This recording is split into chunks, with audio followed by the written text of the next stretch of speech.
Assalamualaikum guys. So, hari ini kita akan menceritakan tentang satu makhluk yang kalau korang dengar nama makhluk ini, korang sangat familiar dengan nama makhluk ini. Dia sering dikaitkan dengan cerita-cerita dongeng, cerita fairy tale. Dan kalau korang Google nama makhluk ini, kau akan dapat sejarah-sejarah dia daripada Perancis, Spanyol, Cina dan sebagainya. Tapi dalam video kali ini, aku akan ceritakan kisah, peristiwa, sejarah kewujudan makhluk ini di tanah Melayu. Okey, tak nak membuang masa lagi. Peristiwa ni terjadi pada tahun 2008. Pada tahun itu, ada seorang pemuda, namanya dirahsiakan. Dia mempunyai hati nurani yang sangat special. Dia sering mengutip sampah di lautan, sering membersih lautan. Dan istimewanya lagi, pemuda ini ada kawan, Bigfoot. Nama kawannya pun kita akan rahsiakan sebab boleh dikatakan aib juga.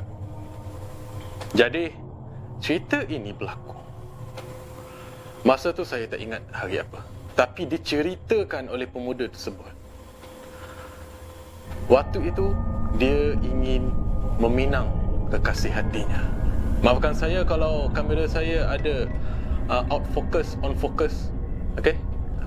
Kamera murah lagi. Jadi, dia ingin meminang kekasih hatinya, iaitu anak Tok Mudin kampung itu.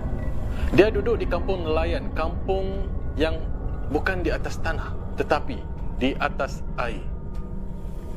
Korang banyak tengok kampung di atas air kan? Macam itulah. Tapi dia dicabar oleh Tok Mudin. Dia dicabar untuk memiliki sebuah tanah,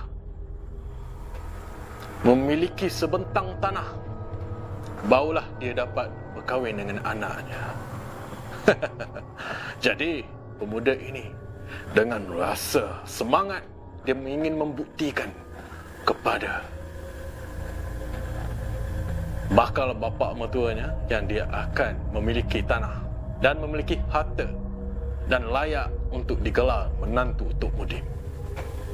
Jadi dia mengutip sampah di lautan, botol plastik dan sebagainya. Lalu dia ambil, dia kumpulkan botol-botol yang dikutip, dia terapungkan, disatukan, dia jadi sebuah pulau yang terapung. Dia letak pasir dan sebagainya. Lepas tu dia buat pondok. Malam pertama dia tidur di pondok di pulau barunya. Tiba-tiba dia terbangun, terdengar bunyi kocakan air. Dia melihat sekeliling. Dia melihat, dia tengok ada seorang gadis sedang skodeng dia. Dia pun pergi dekat gadis tu. Dia pun tanya, kenapa awak duduk dalam air? Naiklah ke darat, sejuk nanti. Lalu gadis itu menyelam balik dan tidak muncul-muncul. Tapi pemuda itu dia terlihat pada kaki perempuan itu nampak seperti ekor ikan bersisik emas.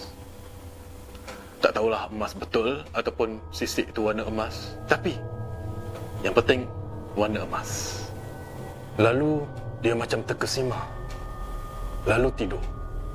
Pada esok malamnya, perempuan itu timbul lagi. Dan dia bertanya pada perempuan itu, awak ni duyung ke?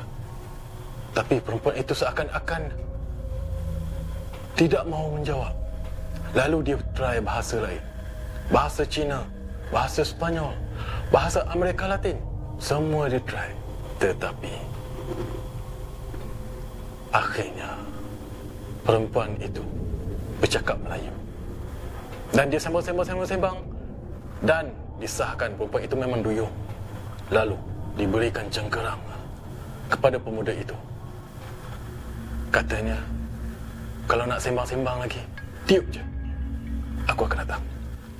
Jadi, dengan rasa semegah yang dia telah menjumpai seekor duyung, dia pun war-warkan kepada orang kampung untuk datang ke pondok dia di pulau private dia. Malam itu, semua orang berkumpul. Dia try tiup cengkerang tu. Sekali tak datang. Jadi, apa masalah dia tak datang? Dia pun rasa macam terkilan. Malam esoknya, bukan malam, tengah hari esoknya, perempuan itu datang. Duyung tu lah. Duyung tu datang.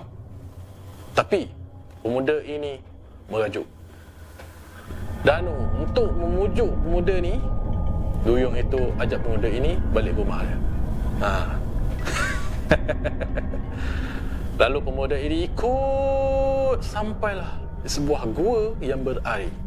Sebuah gua yang bawah dia air, bukan lantai. Okey. Lepas tu dia sampai berkilauan-kilauan emas, harta karun dan sebagainya, permata belian. Semua ada. Pemuda itu terkejut, terkesima. Lalu disuruhnya ambil sedikit harta barang kemas tersebut. Tapi pemuda itu tidak ambil. Pemuda itu ikhlas ingin berkawan dengannya. Lalu pemuda itu balik. Tiba-tiba dia bangun, ada peti harta karun di atas pulaunya. Dia pun tengok, memang betul harta karun. Lepas tu, tidak semena-mena pemuda itu jadi kaya.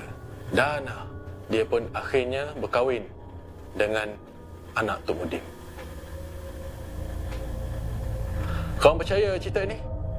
Percaya atau tidak, kau boleh saksikan di Netflix.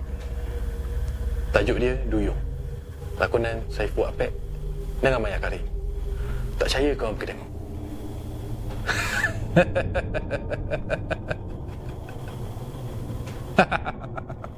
So korang jangan lupa komen, cadangkan tentang apa lagi untuk saya bercerita.